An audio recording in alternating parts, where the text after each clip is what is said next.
예, 예, 학우님들 안녕하세요. 예, 저희 문화교양학과 교수진입니다. 예, 잘들 지내시죠? 예, 그 날씨가 참 많이 바뀐 것 같습니다. 전 오늘 처음으로 긴팔을 입었는데요. 날씨가 많이 쌀쌀해졌는데요. 학우님들 건강 항상 조심하시고 한 학기 잘 마무리하시면 좋겠습니다.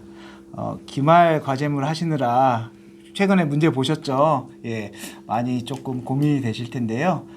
그래가지고 오늘 기말 과제물 그리고 그 객관식 과제물 객관식 시험이라도 어떻게 하면 조금 더 공부를 하면 좋을까 이 점에 대해서 이제 저희들이 조금 이야기를 하는 시간을 가지려고 합니다. 그래서 잘 한번 들어주시고 그거에 맞춰가지고 공부하시고 그리고 과제물 작성하시면 좋은 결과가 있을 거라고 확신을 합니다. 네.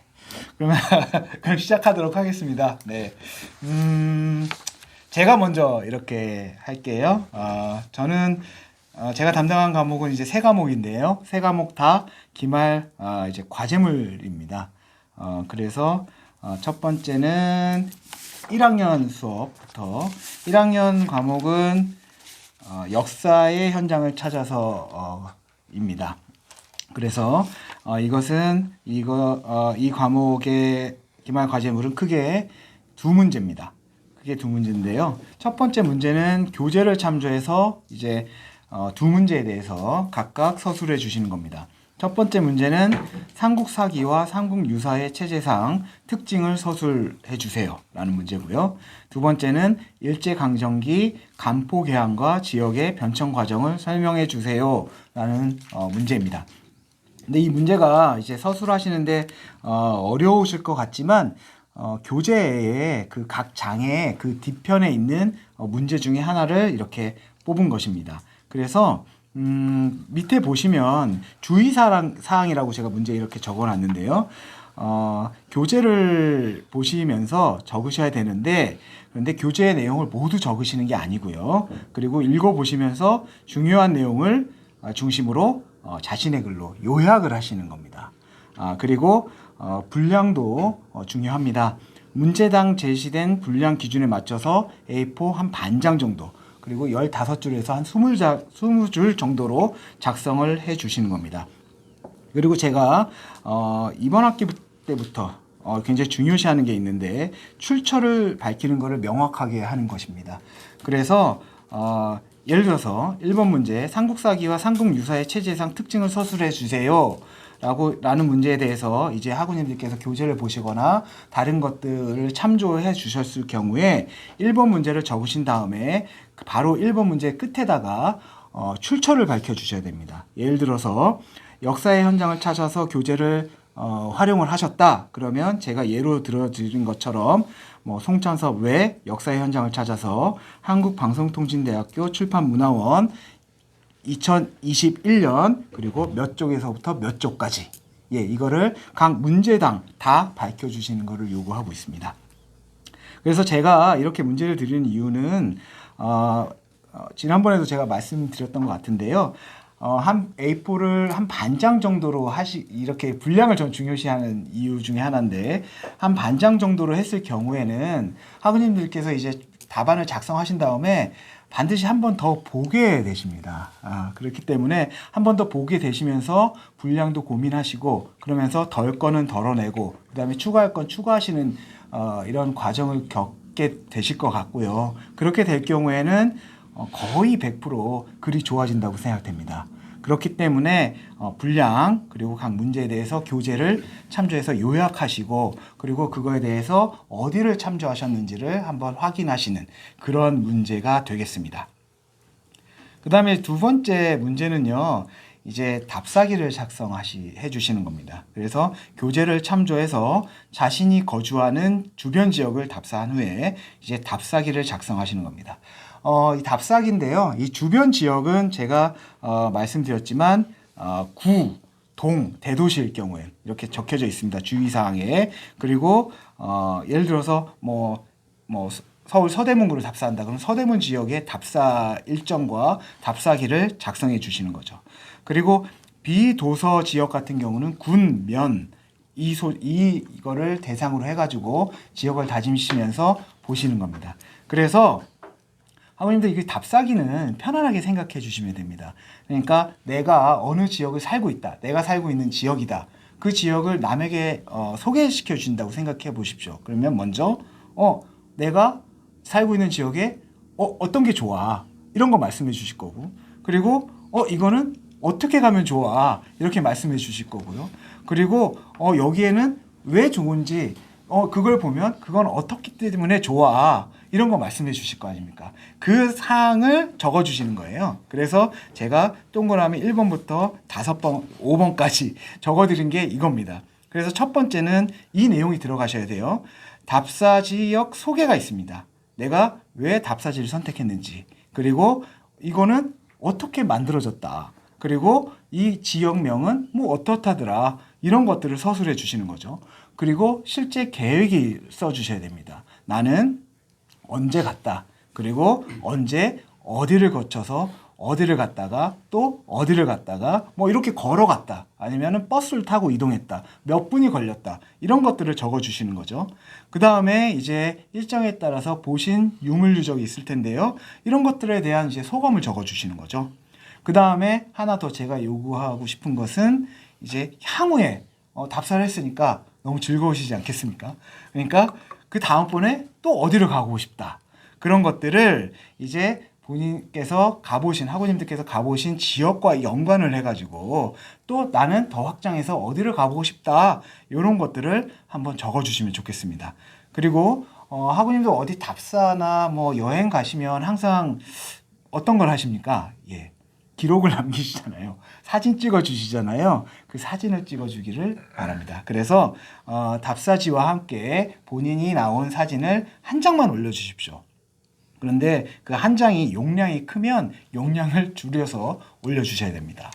그 용량을 줄이는 방법 중에 가장 좋은 거는 캡처를 하는 겁니다. 그러니까 사진을 화면을 띄우신 다음에요. 그거를 모든 컴퓨터에 다 캡처 프로그램이 내장되어 있습니다. 그거를 사용하셔가지고 이렇게 하신 다음에 캡처를 하신 다음에 그거를 말미에 첨부해 주시면 되겠습니다. 그리고 사진은 답사기에 분량에 포함되지 않습니다.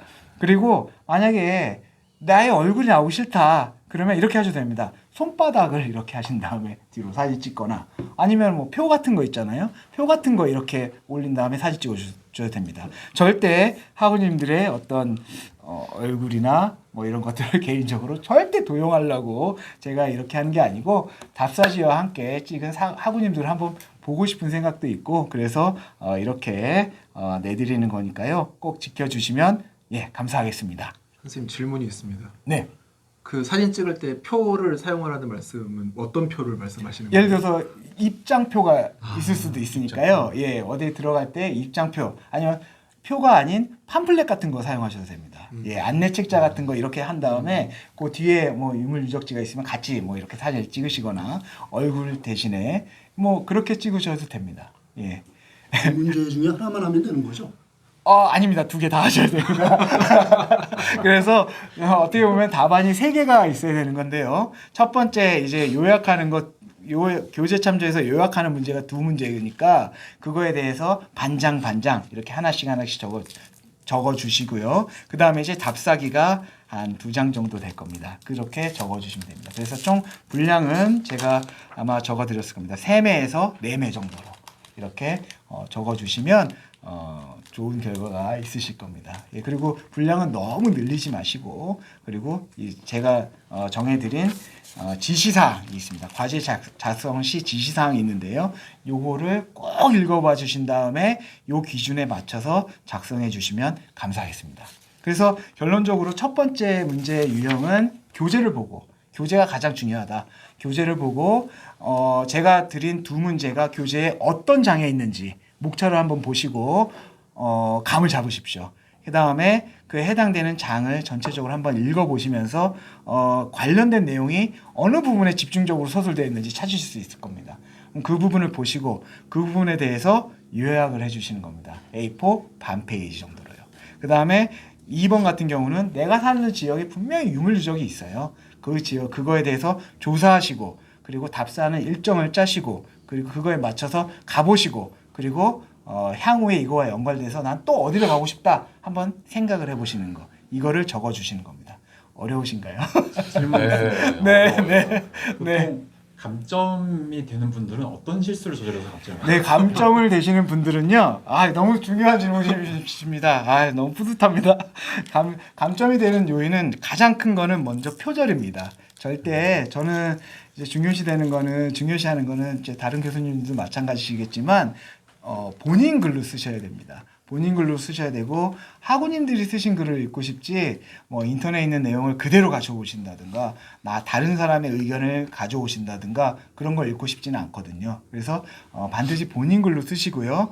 그리고 반드시 제가 여기 드린 항목들이 있습니다. 요건 뭐 넣어주세요. 뭐 넣어주세요. 이런 항목이 몇 개가 있는데요. 그 항목에 맞춰서 꼭 이 내용을 넣어주십시오. 그러면 좋은 글이 될 겁니다. 이거는 제가 항상 우리 문화교양학과 학우님들께 말씀드리지만 저 같은 경우는 이거는 1번 문제의 저의 그 목표는 요약입니다. 요약이고요. 두 번째 문제에 A4 한 장 반에서 2장 정도 쓰는 거는 짧은 글쓰기입니다. 그거를 통해 가지고 쓰신 다음에 나중에 저희 이제 졸업할 때 이제 체계성을 가진 논문, 긴 글쓰기를 하시는 거로 저는 이렇게 목표를 잡았기 때문에 이런 과제를 내드린다는 거 한번 말씀드립니다. 예. 그 역사적 식당 같은 건 안 되나요? 역사적 인천에 가면 네. 가장 최초의 중국집이래요. 예, 그거는 됩니다. 예, 공화춘이요. 예. 또 교황이 다녀간 어떤 빵집, 빵집. 네. 대통령이 다녀간 식당 뭐 이런 데도 있잖아요. 저는 근데 이제 역사적인 유적 유물이라서 그런데 만약에 그렇게 적어 주셔도 되는데 그러면 이제 좀 역사성 그리고 그 당시에 어떤 사회적인 상황 이런 것들도 좀 같이 적어 주셔야겠죠. 예. 그리고 그 집에 대한 평가나 뭐 이런 것들도 학우님들한테 내가 추천을 해야 되니까 좀 의미 있는 그리고 몇 년이 된 집이다. 뭐 이런 것들. 그리고 유명 인사가 가져가서 뭐 이런 것도 했다. 이런 것들도 좀 적어 주시면 좋겠습니다. 그냥 짜장면이 맛있었다 이런 건 안 되는 거죠? 너무 단순한 것 같습니다. 메뉴판 들고 사진 찍으면 되는 거죠. 그래도 되는데요. 일단 저는 추천하는 거는 그거만 음식점만 적어 주시지 마시고 반드시 유물 유적, 역사성을 좀 가진 그런 지역을 이제 구성하시고 그 가운데 이제 식사하시면서 유명한 집을 찾아서 갔다. 그러면 너무나 좋은 글이 되겠죠. 예. 역사 요리기가 너무 부럽네요. 저도 그래서 공화춘 같은 경우 이제 말씀하셨으니까 근데 공화춘 같은 경우는 지금 공화춘과 옛날 공화춘이 좀 다르거든요. 그래서 옛날 공화춘 자리는 정말로 역사적으로 이제 지금 박물관도 만들어져 있고 그렇기 때문에 그런 것들을 같이 답사해 주시면 좋죠. 그것은 해당이 됩니다. 왜냐하면 개항기 일제시기 현대사까지 계속 있었던 곳이기 때문에 짜장면은 또 역사니까 예. 너무 재밌을 것 같습니다. 예. 다음 음식점 주제로 나오겠네. 예.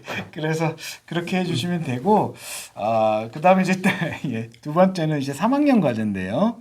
3학년 과제는 크게 이제 전통사회와 생활문화입니다. 여기도 역시 크게 두 문제인데요. 첫 번째는 이제 교재 9장과 이제 10장을 읽고 이를 바탕으로 양반의 일생에 대해서 서술을 하시는 겁니다. 그래서 반드시 두 가지 내용을 넣어 주셔야 되는데요. 첫 번째는 내가 글을 쓰는 학우님들이요. 조선시대에 살았던 인물로 상정을 해 주십니다. 그래서 내가 조선시대에 살았던 인물로 가정을 하시고요. 그래서 나는 조선시대 때 살았던 양반입니다. 그래서 내가 그러면 양반이니까 해야 될 일이 있겠죠. 아마 공부가 가장 큰 문제일 텐데 그러면 공부 과정이라든가 그다음에 과거를 보는 과정이라든가 그리고 내가 관료가 되거나 그리고 관료 다음에 양반으로서 내가 활동을 해야 되는데요. 그런 활동을 정리하시는 겁니다. 내가 조선시대 때 살았던 양반입니다. 그래서 그 내용이 교재 9장과 10장이 있기 때문에 그것을 바탕으로 양반의 일생을 정리하시는 겁니다. 주어는 납니다. 학우님입니다. 여성의 경우에는 교수, 양반집 교수 역할을. 예, 그렇게 하셔도 됩니다. 예, 그렇게 하셔도 됩니다. 그리고 여성 학우님들도 내가 남성 양반이라고 생각하셔도 되고요. 예, 그렇게 하셔도 어차피 됩니다. 상상을 하는 거죠. 네, 나는 어떤 인물이다. 나는 예. 나는 예를 들어서 그래서 제가 주의사항이 있는데요. 나는 어느 집안의 무슨 성씨의 누구로 태어났다. 예, 그리고 나는 어디에 거주하고 있다. 그러면은 태어나서 내가 해야 될 게 있겠죠. 어디에 자라고 있고 어느 가문의 그 상황에서 나는 이 집안에서 태어났다. 그러려면 그 집안에 예를 들어서 장손이라면 되게 기대를 많이 받을 겁니다. 그럼 장손으로서 무슨 교육을 받고 있다. 그런데 뭐 과거 공고가 났다. 과거 시험 보러 간다. 뭐 이런 것들을 상정해도 되고 이건 남성하고님, 여성하고님 상관없이 내가 하고 싶은, 내가 상상하고 싶은 대로 하시면 됩니다. 혹시 여성의 경우에는 바깥 양반의 삶에 대해서 쓰면 안 되죠? 쓰셔도 그 양반이 아닌 거죠, 이건. 네. 그 바깥 양반 말고 네. 실제로 조선시대 때 살았던 양반. 계급으로서 네. 그래서 그렇게 해서 일생을 한번 정리해 주시는 것. 그 9장과 10장에 나와 있으니까 그 내용을 바탕으로 일정한 분량, 제가 정해드린 분량이 있는데요. A4 한 2장 정도가 됩니다.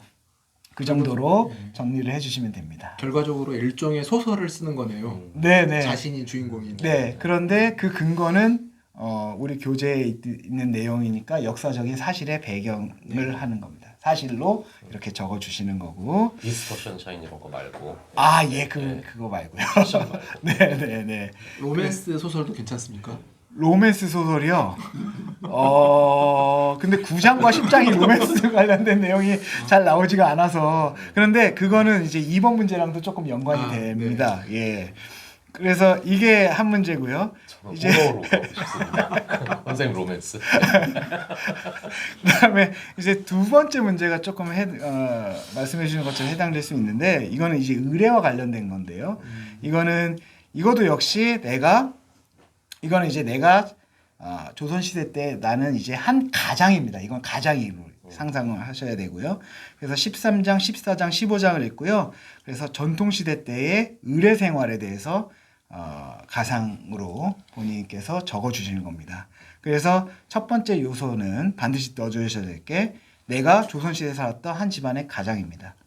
그래서 내가 태어나서 그리고 생활하면서 겪는 의례, 그러니까 의례 종류가 있겠죠. 그렇죠? 그게 13장, 14장, 15장이 있습니다. 내가 태어났을 때 어떤 상황이었다. 가상하시는 겁니다. 그다음에 내가 커가니까 어떤 의례가 있었더라. 그리고 주변에 보니까 결혼하는 사람들도 있겠죠. 그리고 돌아가신 분들도 있을 겁니다. 내가 조선시대 때 한 집안의 가장이 되는 입장에서 그것이 어떻게 되나. 이런 것들을 적어주시는 겁니다. 그리고 반드시 적어주신 다음에 의례를 이제 보시면서 내가 조선시대 때 그리고 지금 관점으로 생각하셔도 돼요. 하지만 지금 생각을 가진 조선시대 때의 가장이신 거죠. 그러면서 의례가 진행하는데 그 의례에 대해서 드는 생각이 있으실 겁니다. 예, 나는 이 의례를 보면서 예를 들어서 장례에 관련된 어떤 집안 행사를 보면서 나는 어떤 생각이 들었더라. 이런 것들. 의례의 장점, 나는 이게 어떻다, 좀 안 좋은 것 같다, 왜 그런지 이런 것들도 적어주시는 거. 그러니까 세 가지 요소가 있는데요. 이 세 가지 요소를 반드시 적어주시면 좋겠습니다. 이것도 역시 한 2페이지 정도로. 그래서 1번, 2번 문제를 합쳐서 한 4장, A4 4장 정도로 적어주시면 좋겠고요. 그리고 반드시 참고하신 거 이렇게 적어주시면 좋겠고, 반드시 가장 중요한 것은 가상을 하셔야 되기 때문에 말씀드렸지만 나는 어느 집안의 누구다. 나의 성은 뭐다. 그리고 나는 어디에 거주하고 있다. 그 다음에 이런 걸 상상하시는 거죠. 그리고 내가 살고 있는 지역이 어떤 곳이더라. 예를 들어서 나와 성씨가 같은 사람들이 많이 모여 있는 그런 곳이더라. 이런 것들. 이런 것들을 적으시면 좋겠습니다. 왕실이나 외척도 포함됩니까? 왕실 외척이요. 네. 그런데 이게 양반의 삶이기 때문에 왕손이랑은 조금 또 다를 것 같은데요. 예, 왕손들이 생활하는 거랑은 또 왕손도 그렇지만 왕손은 또 다 다른 교육을 받으니까요. 그래서 일반 양반 가문이라고 생각하고 이렇게 상정하고 해보시면 좋겠습니다. 왜냐하면 13장, 14장, 15장이 그런 내용이어서. 조선시대가 500년이나 되는데 시기를 언제로 아, 하는지 그거는 이제 적어주시면 너무 좋죠. 예, 예를 들어서 그것까지 파악을 하셔가지고 예를 들어서 16세기다, 뭐 17세기 조선 후기 18세기 후반이다. 그러면 이제 조선시대 때 우리가 알고 있는 조선시대 때 뭐 남성과 여성상 그리고 제도가 확정됐던 시기 때에 나의 삶을 구별해서 적어주시거나 그 전의 삶을 이렇게 구분해서 적어주시면 저 같은 경우는 아주 좋아할 것 같습니다. 왜냐하면 또 역사적 사실. 시기가 그 국한되지 않는다면 네. 난 임진왜란 언저리에 태어나서 아무것도 못했다 뭐 이렇게 생각하게 됩니다. 그러면 너무 분량이 안 되기 때문에 저는 여기 병신대기근에 일찍 죽겠습니다. 제가 동그라미 1번, 2번, 3번을 다 이렇게 그러면 이제 피난 가는 과정을 쭉 뭐 그렇게 적어주셔도 됩니다. 그런 과정에서 뭐 사실 어떻게 뭐 네. 조선 시기 후기 때 지방에서 몰락한 양반의 가문에 태어나서 이제 그렇게 해주셔도 집신 되죠. 짜는 것부터 시작했다 뭐 이런 네. 것도 괜찮은 거죠. 근데 이제 그렇게 되면 아마 공부를 더 하셔야 되니까 왜냐하면은 선생님 저희 같은 학생들이 많나요? 그렇게 많지가 않습니다. 다행이네요. 그래서 저희가 왜냐면 학생이 아니었으면 다행이죠. 예, 제가 왜냐면 1번, 2번, 3번을 꼭 넣어달라고 했기 때문에 이거에 맞춰서 두 페이지를 적어주시면 네. 아주 저는 뭐 좋은 점수 있을 거라고 생각합니다. 1909년쯤에 태어난 걸로 해야겠다. 1909년이요? 정말 미스터 선샤인을 찍으시려고. 예. 1480년쯤에 태어나서 계속 피난기를 그래서 제가 여기에 교재를 분명히 잘 읽어보고 아주 주의사항에 교재를 잘 읽어보고 내가 조선시대에 살고 있다는 생각으로 실감나게 구성해 주세요라는 항목을 넣었습니다. 예, 꼭 한번 봐주시기 부탁드립니다. 네, 예. 이게 3학년 문제였고요. 전통시대와 생활문화고요. 이제 4학년. 예, 제가 과제문을 좀 선호해가지고 4학년. 저희가 더 이상 질문을 하면 안 되겠네요. 아닙니다. 예, 4학년 학우님들, 제가 4학년 학우님들은 고민이 많았습니다. 4학년 학우님들은 이제 졸업을 하셔야 되니까요. 그런데 제가 참고로 지난 학기 때 같은 경우는 4학년 학우님들께 그러니까 직접 가서 어디 가서 봐주세요 하는 문제 하나 하고 교재 요약하는 문제를 드렸어요. 그랬는데 다 잘 적어주시더라고요. 그래서 4학년 학우님들은 그래도 이제 졸업하시니까 문제 이해도도 빠르시고 그렇기 때문에 반나절만 어디를 나가셔 보시는 거 말고 하루를 계획하시면 좋겠다. 하루를 나가서 바람 쐬시고 오시면 좋겠다. 오전 오후 제 의도는 그랬습니다. 그래서 두 문제를 냈는데요. 첫 번째는 내가 거주하고 있는 지역, 이거는 지역은 도 단위까지 확장이 가능합니다. 그래서 내가 거주하는 지역에 있는 박물관을 방문하시고요. 그리고 감상문을 적으시는 겁니다. 예. 그런데 아래 내용이 포함돼야 됩니다. 먼저 방문 일정, 이것도 똑같습니다. 1학년 학우님들께 제가 답사기 드린 것처럼 박물관을 간다 그러면 나는 어느 박물관을 갈 거야. 그리고 나는 언제 갈 거야. 그리고 이거를 추천해 주신다고 생각하시면 나는 어떻게 이걸 타고 어떻게 갔어. 들어갔더니 어떤 게 보기가 너무 좋더라. 그런데 거기는 조금 개선되면 좋을 거가 있어. 그래서 이거는 이렇게 됐으면 좋겠어. 이렇게 말씀을 하실 거잖아요. 그 내용이에요. 그래서 첫 번째, 방문 일정 및 과정을 제시하는 겁니다. 최대한 구체적으로. 언제 방문했는지, 그리고 어떻게 교통편 어떻게 갔는지, 그리고 얼마 정도 시간이 걸렸는지 추천을 해주시는 겁니다. 예. 상세하면 상세할수록 좋은 거죠. 그리고 내가 갔던 박물관에 대해서 조사를 하셔야죠. 이 박물관은 뭐 국립박물관이라든지, 뭐 민속을 전문으로 한 박물관이라든지, 뭐 이런 조사가 필요해요. 언제 만들어졌다는 거. 조사가 필요하고 할 거고요. 그리고 우리 수업이 한국 문화와 유물 유적이기 때문에요. 한국 문화와 유물 유적 보시면은 정말 많은 유물과 유적과 그런 설명이 나옵니다. 이런 것들을 다 박물관에서 보실 수가 있는데요. 그렇기 때문에 한국 문화와 유물 유적 교재에서 제시된 문화, 유물과 연관지어 가지고 박물관에서 인상 깊게 본 것, 유물 등을 소개해 주십시오. 내가 예를 들어서 내가 박물관을 갔는데 청자가 너무 마음에 드는 겁니다. 우리 교재에 청자에 대한 설명이 있습니다. 그리고 박물관에 갔는데 무기나 이런 것들이 너무나 좋은 거예요. 이야, 무기 조선시대 때 무기 이렇게 썼구나. 우리 교재에 다 있습니다. 연관시켜서 설명해 주십시오. 학우님들에게 소개시켜 준다고 생각하시면 됩니다. 그 다음에는 이제 박물관을 관람하셨으니까 전체적인 감상문이 있으실 거잖아요. 예를 들어서 좋았던 점, 개선하면 좋은 점, 그리고 내가 만약에 박물관에 일하는 학예사라면, 큐레이터라면 나는 어떻게 전시했을 텐데, 나는 어떤 걸 강조했을 텐데, 우리 지역이 이런 지역이니까 이런 것들을 적어주시면 좋겠고요. 마지막에 박물관 다녀오셨죠? 사진 한 장. 이거는 본인 얼굴이 나오지 않으셔도 된다. 그렇죠? 앞에 말씀드렸죠? 이렇게 적어주시면 좋겠습니다. 이게 한 2장. 이렇게 해서 오전에 다녀오시고요. 그 다음에 오후에는요, 이제 식사를 하시고 향교와 서원을 다녀오시면 좋겠습니다. 향교와 서원은 지역 어디나 다 있습니다. 그렇기 때문에 교재 3장 향교와 서원을 참조하셔가지고요, 내가 거주하고 있는 지역 여기도 도 단위까지 확장 가능합니다.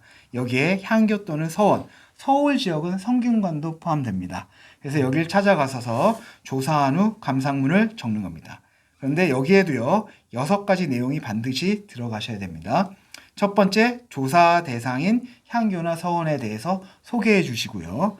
그리고 내가 언제 방문했는지, 그렇죠? 어떻게 갔는지, 걸린 시간은 어느 정도인지 이것도 역시 최대한 구체적으로 작성해 주십시오. 그 다음에 조사한 내용이 있죠. 향교를 보시면서 향교 안에 분명히 건물이 있을 거고요. 그리고 비석이나 어떤 유물 유적이 있을 겁니다. 그런 것들에 대해서 알려주십시오. 그래서 현판이나 비석들은 대략 어느 정도 크기라든지, 그리고 여기서부터 뭐 예를 들어서 비석이 있으면 거기까지는 어느 정도 걸어서 어느 정도 걸린다든지 이런 것들을 묘사해 주십시오. 그 다음에 조사하신 내용에 대해서 향교가 어땠더라 뭐 이런 거 감상 내용 적어주시고요. 그리고 이제 가셨으니까 내가 만약에 거기에서 담당하고 있는 사람이라면, 향교를 운영을 담당하는 사람이라면, 또는 내가 거기서 공부하고 있는 사람이라면 이 향교가 나에게 가지는 의미인가 뭔가, 그리고 어떻게 더 발전하면 좋을 것인가, 이런 것들을 한번 생각해 보시면 좋겠습니다. 그래서 그리고 마지막에는 이제 향교 서원에 다녀왔음을 증명하는 사진을 한 장 넣어주시면 좋겠습니다.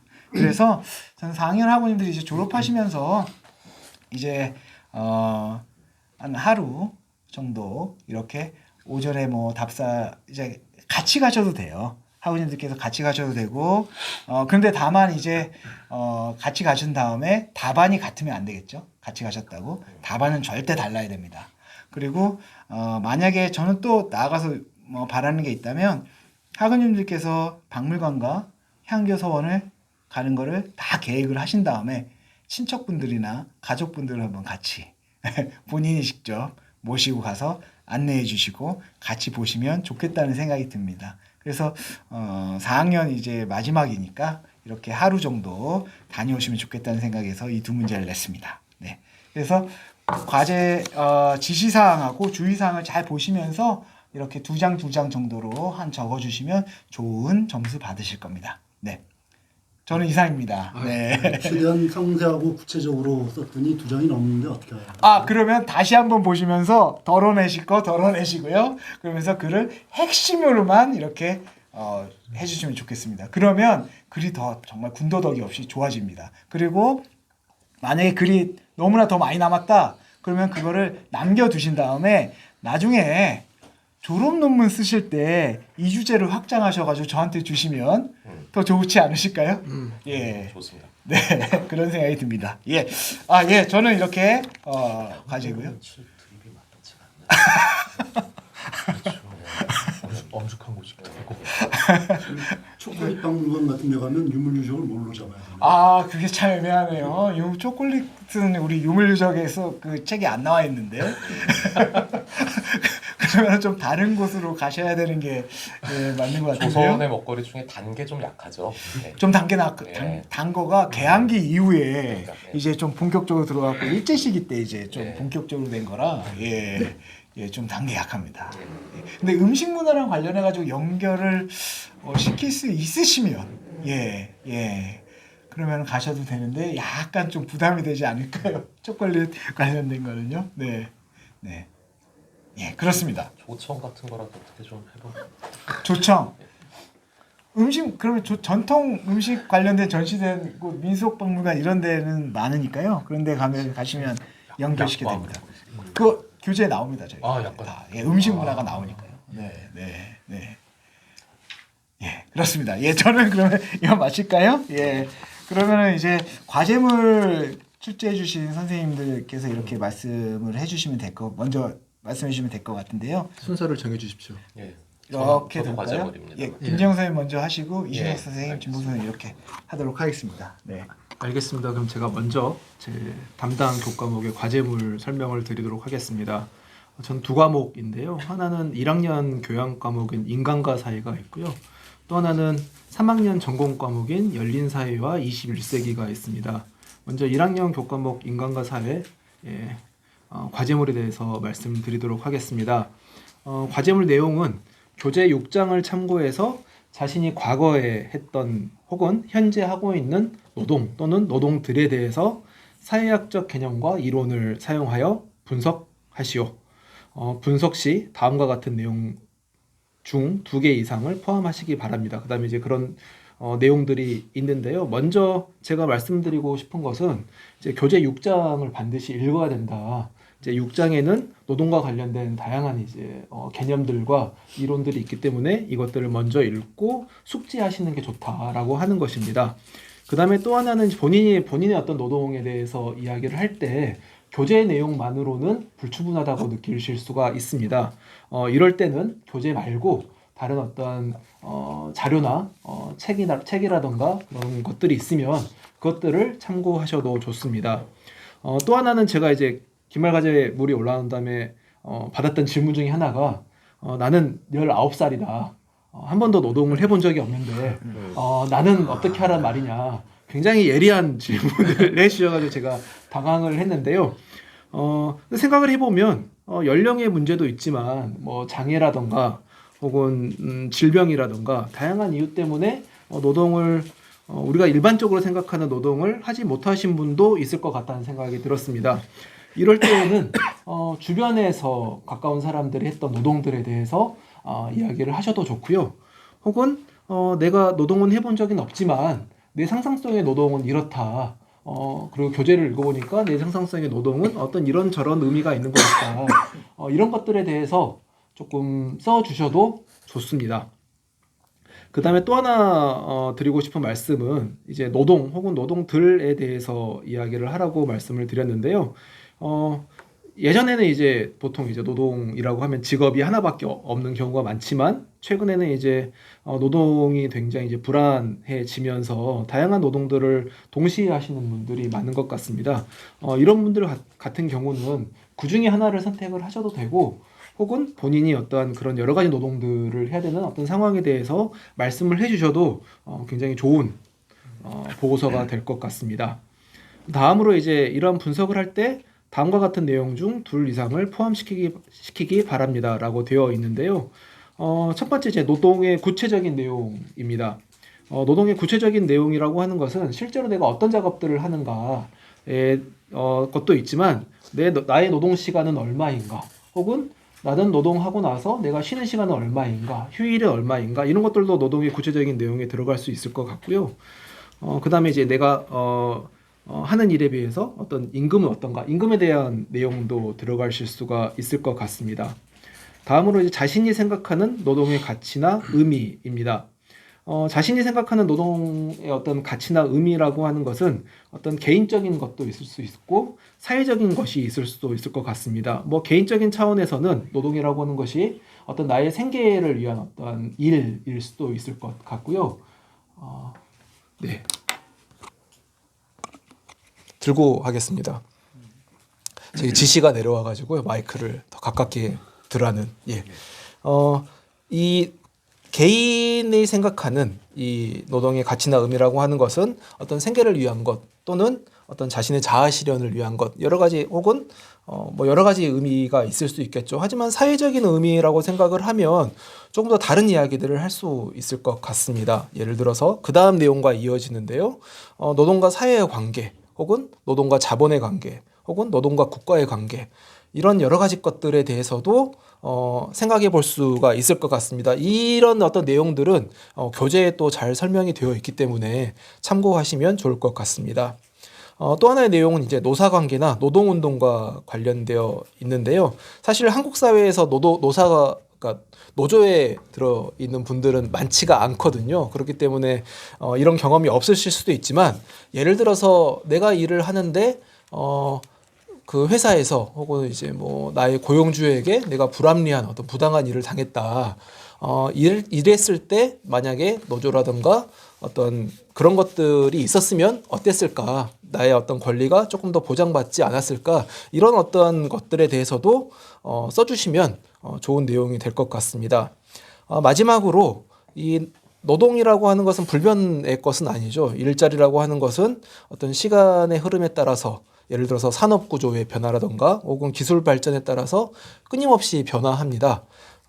예를 들어서 최근에 이제 플랫폼 노동이라고 해서 뭐 배달이라던가 이런 여러 가지 새로운 어떤 노동들이 일거리들이 이제 많아지고 있는데요. 그렇게 산업 구조의 변화 또는 기술 발전에 따라서 나의 노동은 앞으로 어떻게 될 것인가도 굉장히 좋은 내용이 될 것 같습니다. 내용과 관련해서는 이 정도 말씀을 드리겠고요. 중요한 것은 이제 분량인데요. 방금 남기현 선생님께서 분량을 보통 한 2장 정도로 하신 것 같은데 제 과제물은 분량이 4장입니다. 4쪽입니다. 2배인데요. 쓰시다 보면 절대로 이제 내매가 그렇게 많다라고 느껴지지 않을 거고요. 이미 이제 중간 과제물들 많이 쓰셨기 때문에 충분히 쓰실 수 있을 거라고 생각을 합니다. 특히 본인의 노동의 구체적인 내용만 써도 굉장히 많은 이제 이야기들을 하실 수 있을 거라고 생각을 합니다. 또 하나는 이제 중요한 것은 표절인데요. 계속 아마 반복적으로 표절 이야기가 나올 겁니다. 표절은 하시면 안 된다라고 하는 건 너무나 당연한 이야기이고 제가 이제 온라인에 제 과제물 내용과 제 이름을 치면 항상 레포트 사이트에서 레포트들이 이제 몇 건들이 이제 검색이 되는데요. 제가 항상 그것을 유심히 보고 있다는 것을 염두에 두시고 그런 것들을 사용하시면 불이익을 받을 것이다. 이런 것들을 좀 생각하시면 좋을 것 같습니다. 또 뭐 질문 있으시면 바로바로 저에게 이제 질문을 이메일이나 제 사이트에서 해주시면 좋을 것 같습니다. 가사노동도 포함이 됩니까? 네, 이 가사노동은 제가 고민을 했습니다. 고민을 했는데 이제 교재 6장과 관련되어 있기 때문에 교재 6장은 가사노동보다는 어떤 산업구조화에서의 어떤 노동이 주로 있기 때문에 전업주부로 하셨던 분들은 예, 혹시 노동현장에 가보시지 않으셨잖아요. 네, 그래서 이제 아까 말씀을 드렸듯이 본인이 직접 노동을 하지 않았을 경우에는 주변 사람 아마 남편이나 뭐 아내가 될 수도 있겠죠. 그런 분들의 노동에 대해서 쓰시면 될 것 같습니다. 네. 제 과제물에 대해서는 별로 선생님들께서 관심이 없으신 것 같습니다. 빨리 넘어가도록 하겠습니다. 열린사회와 21세기인데요. 열린사회와 21세기는 교재 11장을 참고해서 3가지 질문에 대해서 답을 하시면 됩니다. 첫 번째는 마을 공동체 조직이란 무엇인지 설명을 하고, 두 번째는 자신이 거주하고 있는 지역에 있는 마을 공동체 조직을 조사하여 설명한 다음에 마지막으로 자신이 만들고 싶은 마을 공동체 조직에 대해서 계획하여 서술하시오입니다. 이것도 마찬가지로 교재 11장을 잘 읽으시고 내용을 숙지를 하시되 본인이 답을 하는 데 있어서 교재 내용이 충분치 않다라고 했었을 때는 다른 자료들을 사용하실 수도 있습니다. 마을 공동체와 관련된 내용은 이제 마을 그리고 마을 공동체와 관련된 내용은 교재의 다른 장에 잘 설명이 되어 있고요. 이 마을 공동체라고 했었을 때 우리가 일반적으로 말하는 거주지와 다른 것은 내가 혹은 우리가 일상생활을 하는 곳, 그리고 그런 일상생활 속에서 타인과 관계를 맺는 것이 중요한 것 같습니다. 이 타인과의 관계라고 하는 것은 그냥 친목일 수도 있고요. 혹은 그 지역에서의 어떤 문제가 발생했을 때 그런 문제들을 함께 해결하는, 혹은 지역의 어떤 발전을 같이 고민하는 그런 것일 수도 있습니다. 이런 것들을 우리는 마을 공동체라고 부릅니다. 하지만 이제 마을 공동체 조직이라고 했었을 때는 그런 일반적인 어떤 관계들 혹은 행위들뿐만 아니라 이런 것들이 훨씬 더 조직적이고 장기적이고 효율적으로 이루어질 수 있도록 만들어진 사람들의 모임을 말하겠죠. 그런 것들에 대해서 이제 제가 이렇게 간략하게 설명을 했지만 보다 교재를 더 잘 보신 다음에 조금 더 자세히 적어주시면 좋을 것 같습니다. 다음으로 자신이 거주하고 있는 지역에 있는 마을 공동체 조직을 조사하여 설명하라라고 하는 질문입니다. 이 조사 방법론에 대해서는 제가 이제 중간 과제물 때 이미 냈기 때문에 잘 숙지하고 있으실 거라고 생각을 합니다. 조사 방법은 굉장히 다양할 수가 있을 것 같은데요. 뭐 온라인이라던가 혹은 홈페이지, 보고서, 팜플렛 같은 것들 온라인에 나와 있는 그런 것들을 보실 수가 있고요. 혹은 이제 그런 것들이 온라인에 잘 나타나 있지 않다라고 하면 주변 사람들에게 물어봐서 탐문해서 접근하실 수도 있을 것 같습니다. 또 그런 어떤 마을 공동체 조직에 가서 사람들을 만나볼 수도 있겠죠. 뭐 그냥 단순히 참가하는 사람들을 만나보실 수도 있을 것 같고요. 혹은 그런 조직의 어떤 집행부에 있는 사람들을 만나보실 수도 있고, 이런 분들에게 관련된 팜플렛이라든가 여러 가지 자료들을 요청을 하실 수도 있고, 아니면은 본인이 궁금한 것들을 인터뷰를 통해서 정보를 얻으실 수가 있을 것 같습니다. 그 다음에 조사 내용이 있을 것 같은데요. 일단 먼저 주제가 있겠죠. 이 조직의 목적은 무엇이냐, 뭐 문화, 교류, 취미, 뭐 이런 것들이 목적이냐, 혹은 뭐 교육, 혹은 젊은 사람들이 모여 있는 곳이라면은 공동 육아와 관련된 조직이냐, 이런 것들이 있을 수도 있을 것 같고요. 실제로 이 사람들이 어떤 활동들을 하느냐, 구성원들은 누구냐, 이런 것들이 모두 내용에 들어갈 것 같고요. 그 다음에 본인이 그런 것들을 쭉 봤더니 나는 여기 조직에 대해서 이런저런 생각이 있고 또 어떤 평가를 내리고 싶다. 이런 것들이 다 이번 질문에 중요한 내용으로 들어갈 것 같습니다. 특히 이 평가와 관련된 것은 세 번째 질문과 연결이 되는 것 같은데요. 자신이 만들고 싶은 마을 공동체 조직에 대해서 계획하여 서술하시오. 그러니까 세 번째 질문입니다. 이 질문에 대해서 여러 가지 이야기를 하실 수가 있는데요. 가장 중요한 것은 내가 생각하는 바람직한 혹은 내가 만들고 싶은 마을이란 무엇인가, 마을 공동체란 무엇인가, 그리고 그런 것들을 위해서 나는 어떤 조직을 만들고 싶은가, 이런 것들이 먼저 생각해 보면 좋을 질문인 것 같습니다.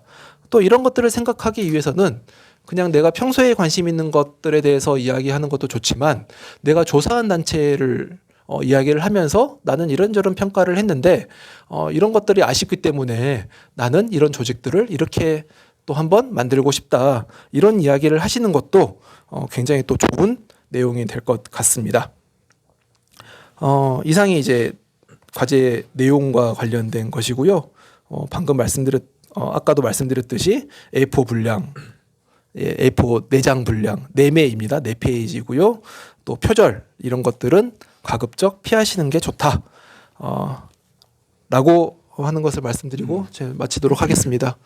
혹시 요즘 시대는 아마 가장 많은 사람들이 쉽게 접할 수 있는 마을 공동체가 입주자 대표회의 같아요. 예. 그것도 해당이 됩니까? 네, 방금 말씀드렸듯이 이제 마을 공동체 조직이라고 하는 것은 사실 이제 입주자 대표라고 하는 것은 그 동네 여러 가지 문제들을 해결하는 단체인 거잖아요. 그렇기 때문에 중요한 또 사례가 될 것 같습니다. 예를 들어서 뭐 아파트 단지 입주자 회의라고 한다면 우리 동네 부동산 가격을 올리기 위해서 우리는 무엇을 해야 될 것이냐, 뭐 이런 이야기부터 시작해서, 혹은 뭐 동네에 고양이들이 굉장히 시끄럽게 돌아다니는데, 혹은 동네 쓰레기가 막 쌓이는데, 혹은 주차장에 여러 가지 문제들이 발생을 하는데 이런 것들을 어떻게 해야 할 것인가를 마을 대표들이 혹은 동 대표들이 모여가지고 논의하고 그런 것들을 해결하는 단체이기 때문에요. 예, 좋은 사례가 될 것 같습니다. 좀 만점 주시는 겁니까? 아, 예. 선생님이 쓰시면은 네. 반드시 만점을 받으시라고 생각하는 건 약간 못 받으실 수도 있습니다. 네, 이상입니다. 수고하셨습니다. 제가 할까요? 네, 예, 이준석 예. 선생님께서. 예. 여러분 안녕하세요. 이준석입니다. 이 과제물 준비하시느라고 참 고생들 많으실 텐데 물론 저희들이 맡고 있는 과목 한두 개, 두세 개에 대해서 과제물을 내면 그만이지만 여러분들은 굉장히 또 많은 과제물들 또 거기다 시험까지 더해서 고생이 많으실 줄 압니다. 그런 의미에서 좀 쉬운 과제물을 내드려야 되는데 죄송합니다. 제가 그걸 잘 못합니다. 그래서 얘기를 이제 한 과목씩 드릴게요. 오늘 철학의 이해랑 세계의 종교 이렇게 갖고 나오는데요. 철학의 이해는 오랜만에 제가 몇 년 만에 이제 독후감 과제물로 갖고 왔습니다. 책 3권 중에 하나를 자유롭게 선택해서 읽으시고 그 내용을 2매에 요약하시고 본인의 감상을 1매에 쓰는 그런 형태인데요. 그 책 3권은 전부 다 플라톤의 대화편들입니다. 에우티프론, 향연, 그 다음에 파이돈 이 3권 중에 하나인데요. 제가 지금 말씀드린 순서가 아마 두께 순서일 거예요. 향연이랑 파이돈이 비슷하고 에우티프론이 확실히 짧습니다. 그리고 지정된 그 제가 과제물에 올린 그 도서로만 하시면 좋겠습니다. 이게 기원전 5세기의 히라버로 기록된 원본이 있고 그것을 이제 한국말로 옮긴 한본들이 2개, 3개 정도 있는데요. 제가 올려드린 게 번역이 제일 정확합니다. 그래서 그걸 읽으시면 좋겠습니다. 각 대화편마다 특징들이 좀 있죠. 에우티프론 같은 경우는 이것이 과연 무엇인가라는 그 플라톤 초기의 그 문제의식이 잘 드러나 있습니다. 거기서 이것에 해당하는 거는 이 대화편에서는 이제 경건의 문제인데요. 그것이 있음으로 해서 비로소 경건이 되고 그것이 빠져나가면 경건이 아니게 되는 그 핵심에 대해서 다루는 문제인데 역시 다른 많은 초기 대화편들처럼 대화는 마지막에 미결 상태로 끝나게 되죠. 그게 어떤 의미를 갖는지 여기서 소크라테스가 에우티프론과 갖는 대화는 우리에게 어떤 의미를 주는지 한번 잘 생각을 해보시고 이것이 철학하는 행위와 무슨 관계가 있는지 여러분들이 감상을 잘 적으시면 되겠습니다. 향연은 다행히 우리 교재에도 제 동영상 강의에도 설명이 좀 나오죠. 원래 이 제목이 심포시움이라고 하는데 우리는 이렇게 심포시움 하면 굉장히 좀 고상한 전문가들의 어떤 대담 같은 걸 얘기하는데 사실은 모여서 얘기하는 걸 수다 떠는 거를 심포시움이라고 합니다. 정확한 번역을 하자면은 해장 술자리예요. 그냥 향연이 아니라 전날 이미 다 마셨습니다. 그 다음 아침에 해장술을 할까 하는데 속 쓰려서 못 마시겠다 우리 얘기나 하자 하는 게 바로 이 자리입니다. 소크라테스도 있고 그 아가톤의 비극 공연 우승 자리를 축하해준 여러 사람들이 모여있죠. 거기서 그 아저씨들이 모여서 사랑 이야기를 나눕니다. 여러분들 가만히 잘 읽어보세요. 아름다움, 개별적인 아름다움을 이렇게 사랑하는 그 단계부터 아름다움 그 자체를 사랑하는 단계까지 그 사랑의 그 아름다움에 대한 사랑의 여러 가지 이제 표들이 나옵니다. 그것들을 한번 보시고 그것이 또 철학하는 행위와 무슨 연관이 있을까를 한번 곰곰이 고민해 보시기 바랍니다. 파이돈 같은 경우는 액자 구성으로 되어 있는데 소크라테스의 최후를 다룬 그 대화편이죠. 독약을 마시고 죽는 장면까지 그려집니다. 여기서는 이제 중요한 그 영혼의 불멸에 대한 그런 태제가 나오는데요. 이것도 여러분들이 한번 잘 읽어보시고 잘 내용을 요약하신 다음에 여러분들의 감상을 아름다운 문장이 아니어도 되니까 여러분의 글로 이렇게 써주시기 바랍니다. 그리고 세계의 종교 같은 경우는 두 문제가 있죠. 두 문제가 있는데 하나는 이제 유대교와 그리스도교의 비교 대조 분석입니다. 그리고 나머지 하나는 힌두교와 불교 사이의 비교 대조 분석인데요. 반드시 필요한 작업이죠. 우리 세계의 종교 1강에서 제가 누차 강조드린 바 있는 종교적 문맹에서 벗어나기라는 작업의 일환이라고 생각하시면 좋겠습니다. 다 거기서 거기 아니냐라고 이렇게 생각하실 게 아니고요. 각 종교의 본질에 다가가는 작업이라고 생각을 해주시면 좋겠습니다.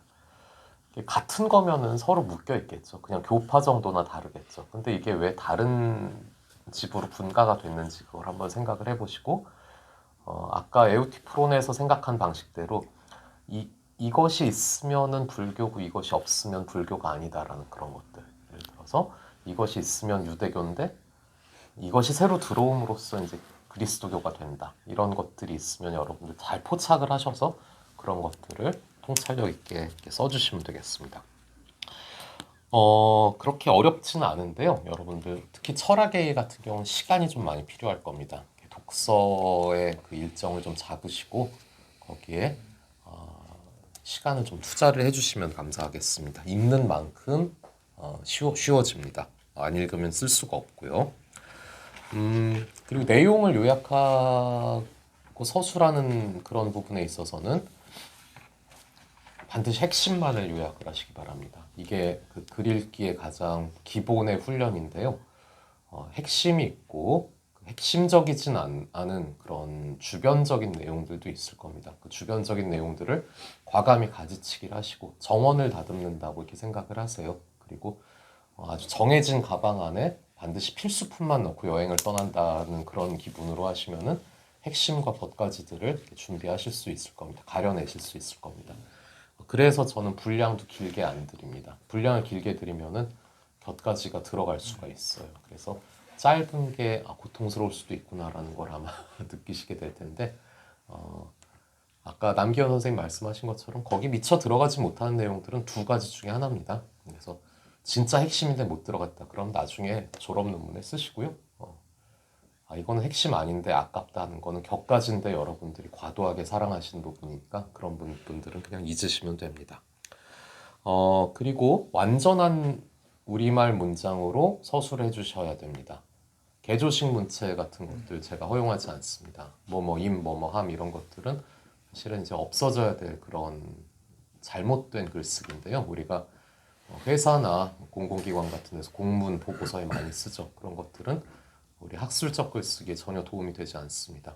학술적 글쓰기는 명료하고 분명해야 됩니다. 그런데 개조식 문체에서는 항상 그 혼동, 중의적인 표현 이런 것들, 함축적인 표현들이 많이 들어갈 수밖에 없어서요. 좋은 표현이 아닙니다. 그리고 감정에 치우치셔서 뭐 점점점 하고 문장을 못 끝내시는 부분들이 많은데 이거는 문학의 글쓰기가 아니에요. 그렇게 쓰시면 안 됩니다. 그건 여러분들 마음속을 이해해달라는 얘기인데 물론 그렇게 할 수 있으면 좋죠. 하지만 이거는 사적인 글쓰기가 아닙니다. 그래서 저는 그거는 별로 환영하지 않겠습니다.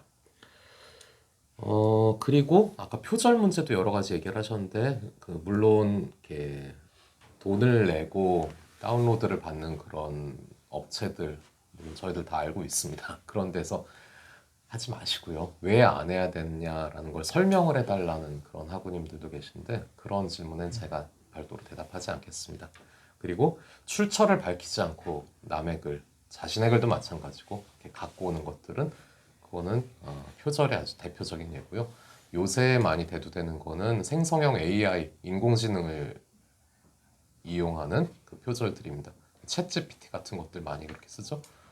챗GPT야 이것 좀 얘기해줘봐 하고 이렇게 하면은 줄줄줄줄 말을 하는데 저희들은 많이 읽어보고 있기 때문에 이게 사람이 쓴 건지 사람이 쓰지 않은 건지 보통 압니다. 그래서 생성형 인공지능 아무리 지금 발달된 것들로 이렇게 쓰시더라도 이건 정교한 위조 지폐 같아요. 어두운 데서 보는 위조 지폐 같습니다. 밝은 데로 가지고 나가면 바로 표가 납니다. 유창은 한데 말은 되지 않아요. 그래서 그런데 기대시는 분들은 성적을 기대하시면 안 됩니다. 그리고 그런 건 시도를 안 하셨으면 좋겠습니다. 챗GPT가 필요한 곳에다가 선용을 하시기 바라고요. 과제물 작성을 인공지능에게 맡기시는 일은 없어야겠습니다. 예, 제 얘기는 여기까지 하겠습니다. 감사합니다. 방금 이중수 선생님께서 말씀하신 부분 중에 네. 개조식 문체를 사용하면 안 된다라고 네네. 말씀하셨는데 아마 이 부분은 문헌경영학과 나오는 모든 과제물에 다 해당이 될 것 같습니다. 네. 예, 저한테 오는 과제물 중에서도 개조식 문체로 쓰신 분들이 간혹 있는데요. 그것은 확실히 글이 아닌 거죠. 그렇죠. 예, 글이라고 볼 수 없는 것이기 때문에 주의하시면 좋을 것 같습니다. 옛날에 이제 전보 같은 건 그렇게 칠 수 있어요. 네. 뭐 아버지 위독하심 이렇게 할 수 있는데 그걸 우리 글에서 쓰면 안 되겠죠. 네. 내용을 요약하다 보니까 문체까지 요약하신 분이 있는데 그건 좀 피해 주시면 좋겠어요. 저는 이제 기말 객관식인데요. 아 그럼 순서대로 먼저 아, 진보 선생님 그럴까요? 하시고 예, 예. 윤찬 선생님 하시고 손 선생님 마무리해 주시고 이렇게 하시는. 예, 안녕하세요. 진보성입니다. 저는 동양철학산책 이번에 한 과목이고요. 객관식이니까 사지선다형이 기본입니다. 그리고 총 25문제 중에서 이제 OX 문제가 두세 문제 정도가 출제될 수 있습니다. 될 예정입니다. 그러니까 OX 문제는 주로 이제 지문이 주로 이제 교재에 수록된 문장들입니다. 그 문장 그대로 쓰기도 하고 그 문장을 이제 약간 변형시키기도 하는데 거의 그대로입니다. 그래서 책을 잘 숙지하는 것이 좀 필요하겠죠. 그래서 뭐 예시로 다음 문장이 맞으면 1번, 틀리면 2번 고르시오. 뭐 이런 것들입니다. 자, 그리고 전체적으로 1강에서 15강까지가 다 15강까지가 있는데요. 전체 15강에서 출제되는 분량은 25문제에서 이제 거의 공평합니다. 그러니까 어느 한쪽에서 좀 많이 나오는 거는 없습니다. 분량이 좀 조금 차이들은 있지만 각 장마다. 근데 이제 공자 같은 경우에는 뭐 2강, 3강 좀 동양철학산책이 공자의 편향이 돼 있습니다. 예, 그래서 이거는 뭐 어쩔 수 없죠. 그래서 공자에서는 공자가 문제가 제일 많이 나올 수는 있을 겁니다. 예. 첫 번째 1강에서 이제 동양철학 일반론에 대해서 다루고 있는데 여기서는 이제 전통 철학으로서 동양 철학이 어떤 것인가에 대한 그런 이해들을 좀 눈여겨 보시고요. 또 동양과 서양의 차이점들을 많이 얘기하고 있죠. 예, 그런 부분들도 한번 살펴보시면은 그래서 과연 동양이 어떠한 유래를 가지고 있는가, 동양이란 용어의 유래라든지 뭐 동양의 철학적인 그런 사상 체계의 유래 이런 것들에 대해서도 잘 아실 수가 있을 겁니다. 예. 자, 2강과 3장 같은 경우에는 이제 공자를 다루고 있는데요. 뭐 동양 철학 산책에서 가장 비중이 크죠. 이 인물에 대한 기본적인 어떤 인물의 그런 묘사라든지 그런 것들에 대해서도 좀 알아두실 필요가 있어요. 그리고 이 처음 이제 중국 고대 철학을 시작하는 장이기 때문에 공자 삶의 배경 같은 거 있죠. 이제 시대적 배경. 예, 그런 것이 어떤 것이었는지.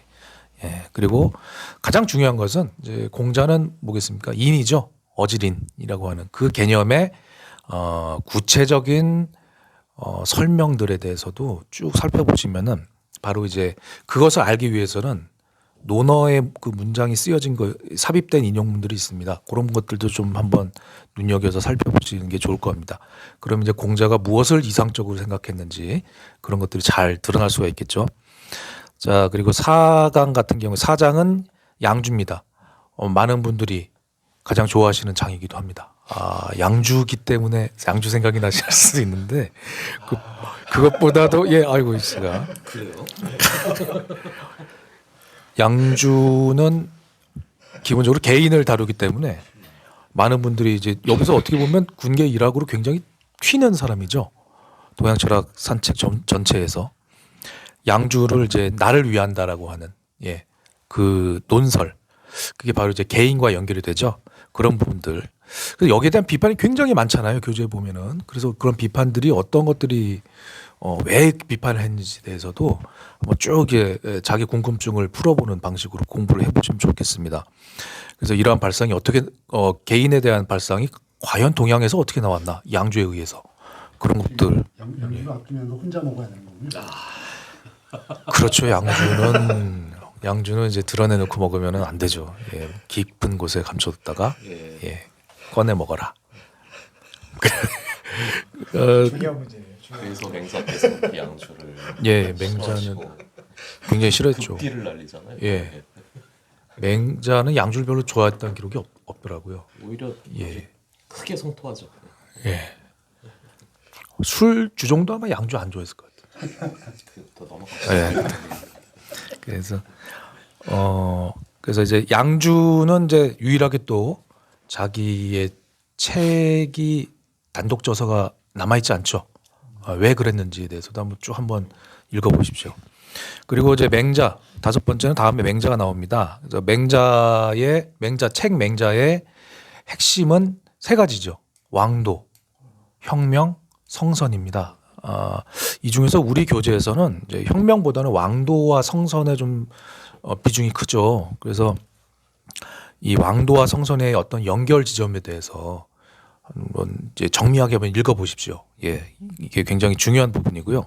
그래서 결국 이제 왕도라고 하는 정치 철학을 주장하기 위해서 맹자는 이제 인간의 본성을 얘기할 수밖에 없는 그런 상황에 봉착하게 되는데 그때 이게 인간의 본성에 대해 맹자는 과연 어떻게 접근했는지.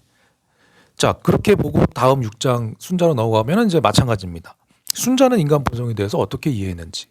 그래서 맹자가 살았었던 전국시대하고 순자가 살았던 전국시대 말기는 이게 굉장히 삶의 양상이 세계가 달라집니다. 그렇기 때문에 맹자와 순자가 세계 인간의 본성을 이해하는 것도 달라지죠. 그 부분에 주목을 하셔서 순자와 맹자의 차이 그리고 또 한편으로 순자의 정치 철학이 맹자와 어떻게 바뀌었는가.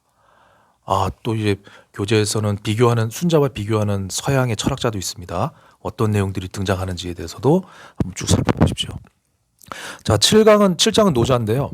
우리가 이제 7장을 공부하실 때 주의하셔야 될 점이 제가 7장을 읽지 않은 분과 읽은 분의 차이가 극명하게 드러날 수 있도록 문제를 출제했습니다. 그래서 7자 보통 노자하면 무의자연, 자연인, 자연주의 이렇게 우리가 알고 있잖아요. 우리 교재에서는 그렇게 접근하지 않습니다. 과연 그 접근의 방식이 무엇인지, 핵심이 무엇인지 보시고 우리 교재에서 말하는 그런 노자의 특성에 대해서 한번 쭉 살펴보십시오. 그리고 8장의 장자입니다. 장자의 핵심 개념에 대해서 일단은 그것이 무엇인지 인식하는 게 중요합니다. 근데 방송 강의나 이제 출석 강의에서도 자주 거론했던 부분인데요. 세계관이 공자와 맹자하고는 전혀 다르죠. 또 다른 방향으로 나갑니다. 그래서 이 차이에 대해서 특히 장자의 특징이 뭔지에 대해서 한번 이제 진짜 교재 시험 공부 때문에 교재 읽는 것보다 정말 다르네. 뭐가 다른지에 대해서 한번 탐구를 해볼 수 있는 마음으로 책을 교재를 보시면 좋을 것 같아요. 자, 그 다음에 이제 고대직에 넘어가죠. 구장 주희입니다. 주희는 우리가 이제 주희하면은 굉장히 평탄하고 단단한 삶을 산 것으로 이제 알고 있는데 그만큼 정치적으로 굉장히 견제받고 탄압받던 사람입니다. 그래서 그런 상황 속에서 어떻게 자기 뚝심을 가지고 자기의 공부 방법을 어떻게 전개했는지 그 부분을 한번 살펴보십시오. 마치 이제 역사책을 읽는다는 식으로 그런 생각을 가지고 읽어보면은 주희의 어떤 평생의 어떤 공부 방법 이런 것들이 잘 눈에 들어오실 겁니다. 그리고 이제 반드시 읽어야 될 부분, 숙제해야 될 부분 이기론이죠. 예, 이기론입니다. 이거는 송대 성리학에서 빠질 수 없는 부분이니까 이거는 빼도 박도 할 수 없습니다. 이거는 그냥 알아두셔야 됩니다. 예. 자, 그리고 10장 왕양명입니다. 왕양명은 이제 주희와 반대 입장이죠. 그 반대 입장이 되는 부분들. 그리고 또한 이제 주희와는 다르게 다른 양상의 양태의 굴곡진 삶을 겪은 사람이죠. 그 굴곡진 삶의 과정들 그 속에서 왕양명이 무엇을 얻으려고 했는지를 주목해 보시면 좋겠습니다. 그리고 이제 바로 이제 이어지는 것은 주희와는 다르게 마음을 강조했다는 거. 네, 그 부분을 또 한번 생각을 해보셔야 될 거예요. 자, 한국 철학으로 넘어가면요. 11장은 이제 원효입니다. 11장은 원효, 12장은 진울인데요. 원효가 이제 일심의 철학이죠. 보통 우리가 이제 어깨에다가 어깨 팔뚝에 일심을 이렇게 쓰기도 하는데 요즘에 이제 이렇게 하고 다니는 사람들은 별로 없더라고요. 자, 이제 일심의 철학 하나면서 둘이고 둘이면서 하나다. 그래서 비합리와 합리, 비논리와 논리를 뛰어넘는 그의 세계관을 한번 쭉 읽어보시면 좋을 것 같습니다. 그리고 원효에 대한 평가를 통해서 원효로서 설명될 수 있는 대표될 수 있는 한국 불교의 특징이 무엇인지 그런 것들에 대해서 좀 보시고요. 그러니까 뭐 선종, 교종 이 특징이 무엇이냐 그것 대해서 좀 알아보셔야 되겠죠. 진울은 또 마찬가지입니다. 선종과 교종에 대해서 어떻게 이해하고 있는지 이런 것들. 그리고 진울의 수행 방식이 좀 독특해요. 그러니까 수행 방식을 굉장히 선명하게 얘기하고 있죠. 그런 것들. 그래서 진울이 뭐 또 불교 수양을 어디에 비유한 것이 있습니다. 그런 부분들이 그게 무슨 내용인지에 대해서도 쭉 한번 읽어보셔야 될 겁니다. 자, 그리고 이제 성리학자들이죠. 퇴계의 13장, 퇴계 성학 10도. 이 13장은 퇴계 성학 10도를 본격적으로 다루는 장입니다. 그래서 도대체 이 도해들, 그림들, 또 그림을 설명하는 그 글들, 이거 도대체 왜 지었냐? 왜 이렇게 글자 논문도 부족해가지고 그림까지 그려서 설명을 했나? 도대체 무엇을 설명하기 위해서? 우선 PPT 아니겠습니까? 그렇죠. 왕에게 바친 PPT입니다. 이게 정말 이준호 선생님이 핵심을 집어주고 계시는데 페이지 늘리려고 그런 건 아니었어요? 그건 아니었습니다. 뭐 그러려고 의도도 사실 있었겠죠. 그러나 되게 속마음을 함부로 누설하시면 안 됩니다. 뭐 저도 그 덕을 좀 봤습니다. 그래서 심통 성정도가 가장 사실은 중요하죠. 뭐 그건 드러내고 밝히는 건데요. 이러한 이 심통 성정도가 굉장히 근데 우리 교재에서 이제 좀 아주 세밀하게 다루고 있거든요. 그러니까 세밀하게 다루는 것 전체를 공부하시려고 하면 사실 조금 이제 힘듭니다. 그래서 거시적인 구도 있잖아요. 그걸 좀 이렇게 눈여겨 보시고 숙지하시면 좋을 것 같아요.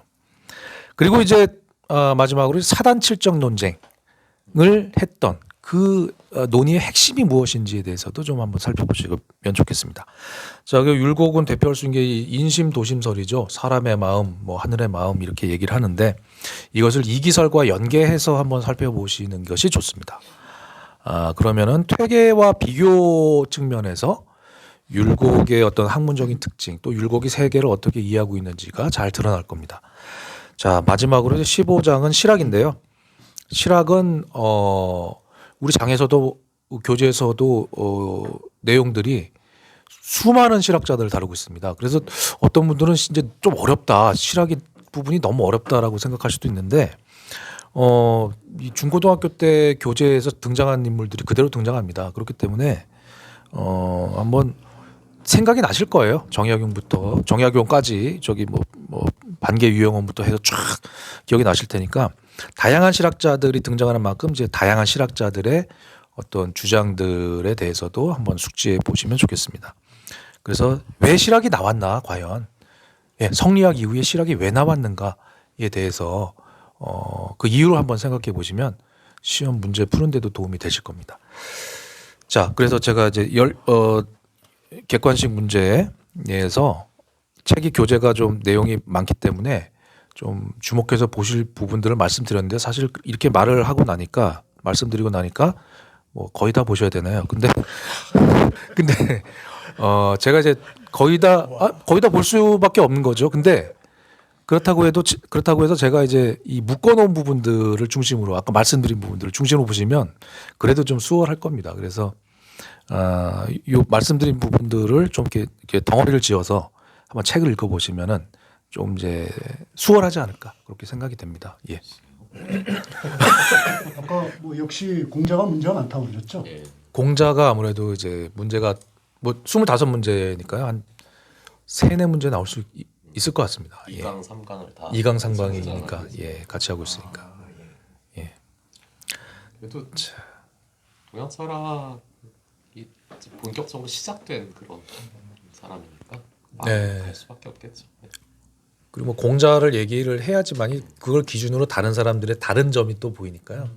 확실하게 공자 한번 보시면은 다른 지문들을 볼 때에도 차이별 점이 아마 시험 볼 때도 이게 보일 수도 있습니다. 그렇죠. 지문이나 이런 게 공자가 나오고 그렇죠. 공자의 주장과 공자의 다른 부분들이 보일 수 있으니까요. 자, 그러면은 저는 여기까지 하겠습니다. 네. 네, 안녕하세요. 저는 이번 학기부터 문화경영학과에 새로 합류하게 된 이우창입니다. 그래서 이혜령 선생님의 뒤를 이어 서양사 파트를 담당하게 됐고요. 그래서 이번 학기 네, 녹화에서도 박수를 쳐주실 줄 몰랐습니다. 아무튼 이제 저희 문화경영학과에 온 지 갓 한 달이 조금 넘었는데 학과의 여러 따스한 분위기에 잘 녹아들고 있습니다. 문화제도 즐겁게 다녀오고 지역 출석 수업도 가서 재밌게 학우님들을 만나면서 하고 있는데 아직 강의로만 저희 학과를 접하시는 분들은 지금까지 강의는 모두 이혜령 선생님께서 다 녹화하신 것들이라서 저희 얼굴은 여기서 처음으로 아마도 화면에서 보시는 첫 얼굴이지 않을까 싶은데 앞으로 차차 조금씩 늘어가지 않을까 싶습니다. 저는 이번 학기에 그 세 과목을 담당하고 있습니다. 하나는 2학년 인물로 본 문화, 그리고 3학년 근대화 동서양, 4학년 제3세계 역사와 문화입니다. 앞서 다른 선생님들께서 글쓰기 과제에 대해서 여러 가지 말씀해 주실 때 깊은 한숨을 쉬신 분들이 적지 않아 있으셨을 거라고 생각이 됩니다만 그런 분들께서는 제가 담당하는 과목에서는 조금 반가워하실 것 같습니다. 전부 객관식 기말 시험입니다. 일단 범위부터 크게 말씀을 드리면 인물본 문화 같은 경우는 1강 에피크로스, 2강 조식, 3강 베르너 하이젠베크를 한 다음에 4강과 5강을 건너뛰고 6강 제키 로빈슨, 그리고 7강을 다시 건너뛴 다음에 8강부터 15강까지, 즉 1에서 3강, 6강, 8에서 15강 여기까지가 시험 범위에 해당이 되고요. 근대화 동서양은 앞부분에서 프랑스와 영국을 그냥 지나간 다음 4강 바이마르 공화국부터 이제 독일에 대한 강의가 두 건, 6, 7강에서 미국, 8, 9강에서 소련과 러시아, 10강에서 스웨덴, 11에서 13강까지 중국, 14, 15강 일본 이렇게를 다룹니다. 즉 1에서 3강을 빼고 나머지 부분을 다 보시면 되겠다고 생각하시면 될 것 같습니다. 마지막 제3세기 역사 문화는 전 범위가 다 해당됩니다. 네, 이렇게 보니까 결코 적지 않은 분량인데요. 일단 여러분들께서 강의를 보시는 범위 자체가 이혜령 선생님께서 이미 녹화하신 것들이기 때문에 이번 출제 같은 경우도 이전과 마찬가지로 연속성 있게 나갈 예정입니다. 즉 여러분들께서 이미 이혜령 선생님의 수업을 들으셨고 선생님의 출제 경향을 보셨다고 하면은 이번에도 상당히 많은 것들이 비슷하게 진행될 것이기 때문에 너무 낯설어 하지는 않으셨으면 좋겠습니다. 모범적인 답변은 교재와 워크북 강의 중심으로 예습 복습을 철저히 하시면 된다라고 말씀드릴 수 있을 것 같은데 그렇게 하면은 이제 여러분들께서 도대체 이렇게 도대체 무슨 의미가 있는 거냐라고 마시겠죠. 그래서 그렇게 하시고 선생님이 한번 풀어보세요. 철저히 하면은 100점 맞을 수 있지 않겠습니까? 하여튼 이번에 이제 그렇게만 설명하게 되면은 너무 뭐랄까 앞으로 인상 너무 좋지 않을 것이기 때문에 따분한 사람이라는 오명을 회피하고자 약간 조금 더 상세한 설명을 드리고 싶습니다. 일단 먼저 서양사와 세계사 공부 방향에 대해서 간단하게 설명을 드리자면 이 부분을 맡으신 분들이 이번 강의가 특히 그런데 맞게 되는 큰 질문이 두 가지죠. 하나는 너무 넓다. 이 저희 과에서 서양사라고 하지만 실제로는 근대화 동서양도 그렇고 인물로 본 문화에도 그런 것처럼 혹은 제3세기 역사 문화가 그러듯이 저희 학과의 서양사는 한국사를 제외한 세계사를 다루고 있습니다. 이것이 담당한 교수에게 얼마나 큰 부담인지는 여기서 계시는 학생분들도 좀 알아주셨으면 좋겠는데요. 어쨌든 그런 내용이 지역적으로 배분되어 있고 그러다 보니까 앞서 진보 선생님께서 맡으신 수업 같은 경우는 공자부터 시작해서 일단 체계를 갖추고 있다면 저희 과목은 상대적으로 그런 체계성이 좀 약하게 보일 수 있습니다. 그러니까 하나씩 차분히 정리하는 작업이 좀 필요하다라고 말씀을 드리고 싶고 그럼 어떻게 정리하면 좋을까요? 첫 번째로는 일단 과목에서 얘기하는 세계사의 큰 흐름들을 갖다 간단히 짚고 두 번째로는 개별 사실을 정확하게 기억하는 게 중요한데 이렇게 말하니까 큰 것도 잘하고 작은 것도 잘하라는 게 말이 되는 얘기냐라고 하실 수 있겠죠.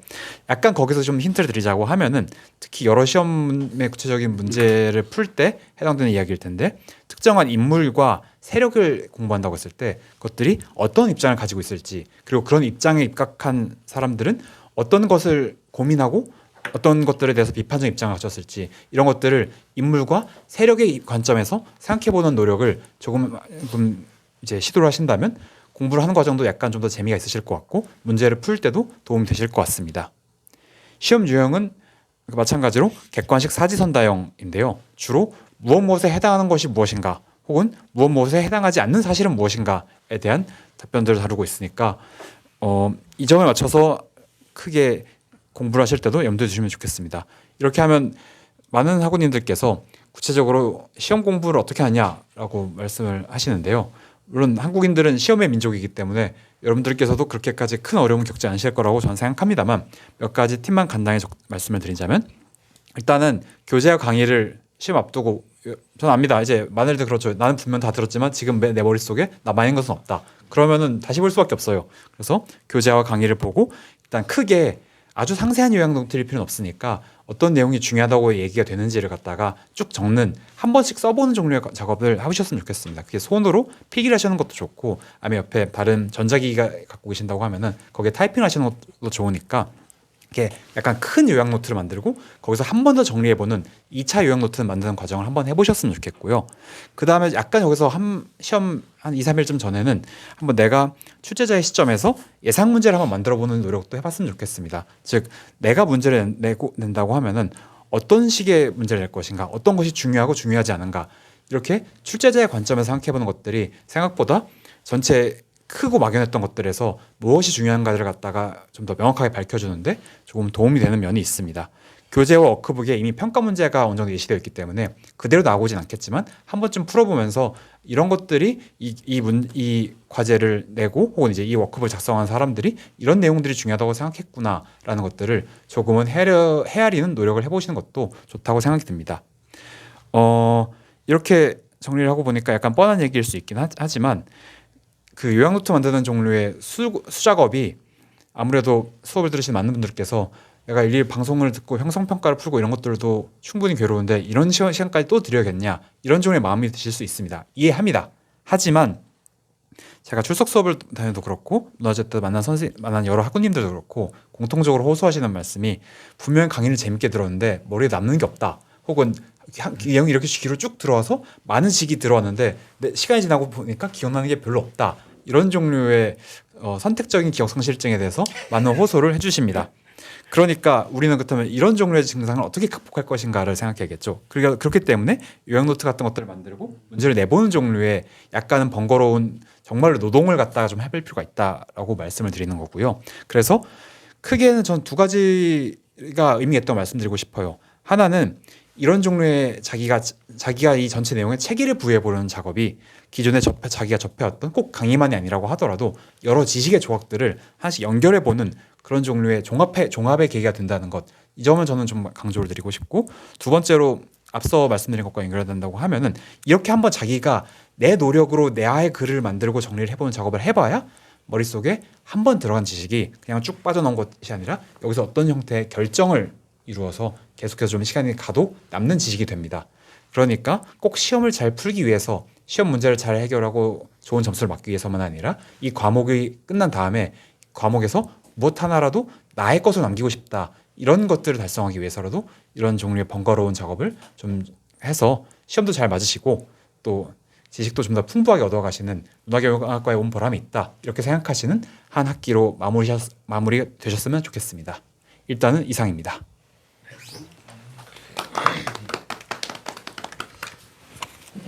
네, 안녕하십니까. 정준영입니다. 유창 선생님께서 좋은 말씀을 많이 해주셨습니다만 또 여러분들께서 객관식 시험을 볼 때 염두에 두시면 좋을 이미 알고 계신 내용이시겠지만 그 팁을 하나 말씀드리면 객관식 시험에서는 하나 가장 중요한 게 문제에 나오지 않습니다. 4개의 보기를 만들 수 있는 문제가 나옵니다.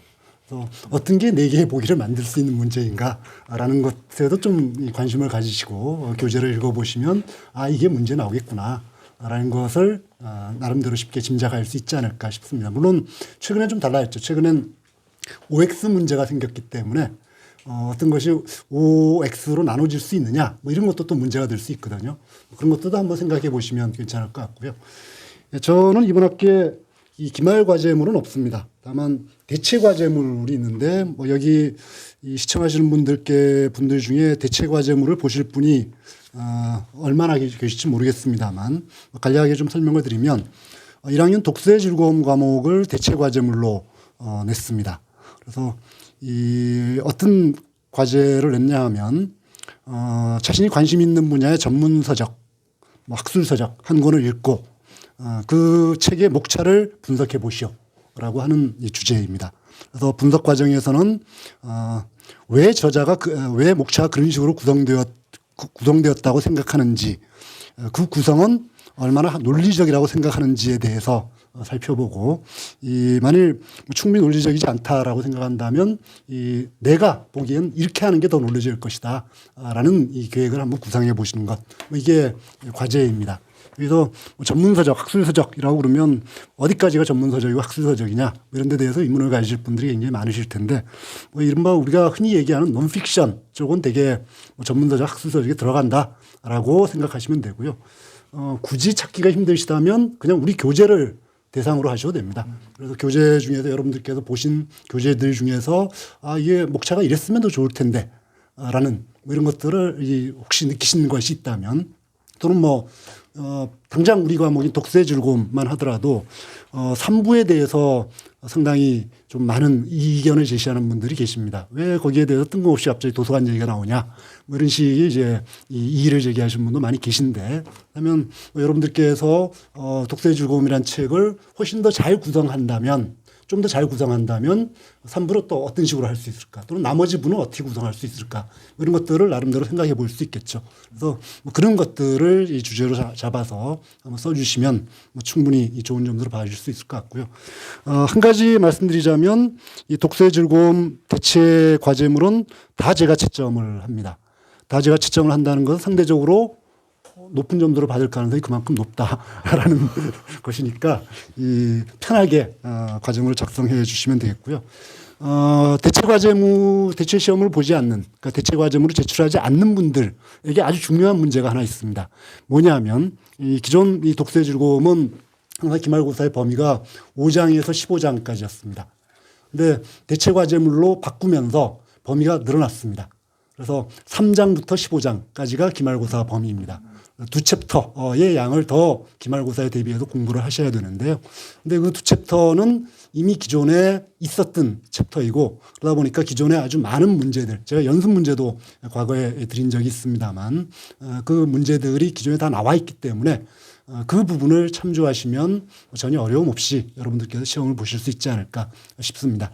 그리고 나머지 한 과목은 4학년의 문화위평과 미학인데요. 문화위평과 미학 역시 교재가 거의 변화 없이 오랫동안 지속되어 왔고, 사실 미학 부분을 다루기 때문에 굳이 이 변화할 필요가 없었습니다. 바꿀 필요가 없었습니다.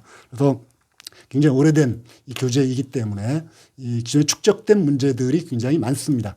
그 문제들을 참고해 보신다면 이번에 똑같은 문제들이 역시 출제될 것이기 때문에, 우리가 문제은행 시스템이 되면서 바뀐 것은 항상 새로운 문제를 출제하지 않는다는 겁니다.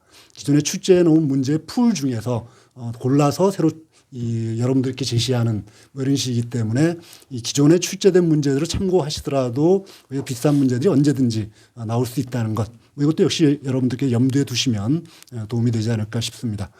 예, 제 과목은 항상 가장 이 성적이 높은 과목 중에 한 과목들이었기 때문에 여러분들께서는 거의 걱정을 하지 않으셔도 되지 않을까 싶고요. 그래서 제 말씀도 이 정도로 줄이도록 하겠습니다. 다시 학 과장 부탁드리겠습니다. 예, 학원님들 어떠셨습니까? 저희가 이렇게 다 말씀을 드렸는데요. 상당히 시간이 길었습니다. 예, 그만큼 자세히 이렇게 말씀드렸다고 생각이 되고 많은 참조가 되었으면 좋겠습니다. 그래서 남은 기간 동안의 과제물, 그리고 기간에 맞춰서 시험 꼭 봐주시고요. 예, 포기하지 마시고 무사히 한 학기 잘 마치셨으면 좋겠습니다. 저희는 다음번에 이제 아마 방학쯤에 이렇게 찾아뵐 것 같아요. 그때 건강한 모습으로 다시 뵙겠습니다. 감사합니다. 안녕하세요. 저는 문화교양학과 성연주입니다. 제가 이번 학기 음악의 이해와 감상의 기말고사에 관련해서 좀 말씀을 드리려고 합니다. 음악의 이해와 감상은 시험으로 이루어지는데요. 범위를 좀 잘 보셔야 돼요. 강의는 전 범위이기는 한데 교재는 여러분이 보셨던 것처럼 2장, 그리고 4장부터 6장, 10장부터 13장, 그리고 15장입니다. 이거를 어떻게 이해하시면 되냐? 강의에서 다루지 않은 교재의 내용은 제가 모두 제외를 했습니다. 그래서 예를 들면 7, 8, 9장이 교재에서는 세계의 음악 문화이기 때문에 그런 부분을 제가 제외했고, 또 14장도 교재에서 음악의 사회학에 관련된 부분이 제가 강의에서는 다루지 않았기 때문에 삭제를 했습니다. 그래서 원칙적으로는 강의 내용을 중심으로 보시고 강의에서 제가 또 연습 문제도 매 시간 넣어놨으니까 그런 걸 중심으로 보시면 되겠습니다. 그리고 그 문제에서 기본적인 기조는 제 원칙은 좀 치사하게 암기해야 되는 내용은 최대한 출제하지 말자. 그렇지만 우리가 어떤 음악의 한 시대나 한 조류를 이해하기 위해서 반드시 알아야 될 사람들의 이름이 있거든요. 그래서 예를 들면 이런 문제가 있을 수 있겠죠. 다음 중 고전주의 시대의 음악가가 아닌 것은 누구인가? 1번 모차르트, 2번 하이든, 3번 베토벤, 4번 바흐라고 하면 답은 바흐입니다. 근데 이런 건 여러분이 암기를 하지 않으셔도 정말 수업을 잘 들으셨다면 당연히 아실 수밖에 없는 게 제가 바로크 시대를 바흐와 핸델이란 두 명의 그 음악 거장들의 양대 산맥을 중심으로 설명했기 때문에 그래서 이렇게 한 시대를 어떤 작곡가들의 활동 그리고 그들의 활동으로 인해서 어떤 음악적인 양식들이 나타나는지를 시대 중심으로 이렇게 좀 종합적으로 이해하시면 자연스럽게 이런 문제들도 암기를 일부러 해서 외워서 푸는 문제가 아니라 자연스럽게 기억을 하시게 될 것 같아요. 그리고 또 다른 건 예를 들면 제가 음악의 구성, 형식, 양식 이런 거에서 협주곡의 그 콘체르토라는 말이 원래 이제 경쟁하다라는 말에서 나왔다고 드린 적이 있어요. 그래서 제가 이런 문제도 낼 수 있겠죠. 다음 중 독주악기와 오케스트라가 함께 등장하는 형식을 뭐라고 말하는가? 1번 교향곡, 2번 협주곡, 3번 독주곡, 4번 오페라 라고 하면 정답은 2번의 협주곡입니다. 그래서 여기서는 협주곡에 경쟁하다라는 말이 독주악기와 오케스트라가 함께 경쟁하는 걸 보여주는 것이기 때문에 이렇게 어떤 양식이나 형식이나 제가 강의에서 굉장히 중요하게 다뤘던 그런 특징들을 중심으로 이해를 하시면 다 풀 수 있는 그런 문제일 거라고 생각을 하고요. 그리고 교재보다는 조금 더 강의를 보시는 게 어떨까. 강의안과 강의 내용을 중심으로 보시면 좋을 것 같습니다. 그리고 항상 나오는 질문이 제가 이제 신예슬 선생님과 했었던 대답 내용도 중요한가요? 라고 이야기를 하시는데, 당연히 그 내용도 보시는 게 필요할 것 같아요. 왜냐면은 제 강의에서 못다한 내용을 신예슬 음악평론가 선생님이 풀어서 설명해 주시기 때문에 그 내용도 꼭 한번 봐주시면 좋겠고요. 그리고 다음으로 이제 제가 또 맡고 있는 미술의 이해 감상에 관련해서는 이 과목은 과제물입니다. 그래서 이 과목에서는 문제가 모든 어떤 그 강의와 교재 내용 중에서 본인에게 가장 인상 깊었던 하나의 장을 고르고 거기에서 이제 좀 특징적인 작가나 작품 위주로 이제 설명을 하는 그런 내용이 되겠는데요. 여기에서도 의도는 뭐냐면 여러분들이 이 미술을 너무 시험으로 대하지 않고 좀 쉽게 접근하고 내 흥미와 재미를 위주로 이 과목을 생각했으면 좋겠다고 생각을 했어요. 그래서 이걸 뭐 외우기 위해서 공부하기 위해서라기보다는 정말 되게 다 그런 무거운 짐을 내려놓으시고 어떻게 보면 나에겐 정말 어떤 그림이 가장 재밌었는지 감동적이었는지 또는 흥미로웠는지를 생각하고 그 미술 사조나 지역이나 또는 시대나 그런 거에 대해서 본인이 좀 더 공부하면서 이번 강의를 마무리하시는 그런 느낌으로 기말 과제물을 하시면 좋을 것 같습니다. 그리고 공연예술의 이해와 감상의 경우에는 그 시험 범위가 우리가 그 중간 과제물에서는 연극에 대한 내용을 다루었기 때문에 그래서 이번에는 연극에 대한 부분을 제외하고 나머지 부분에서 문제가 출제될 예정이에요.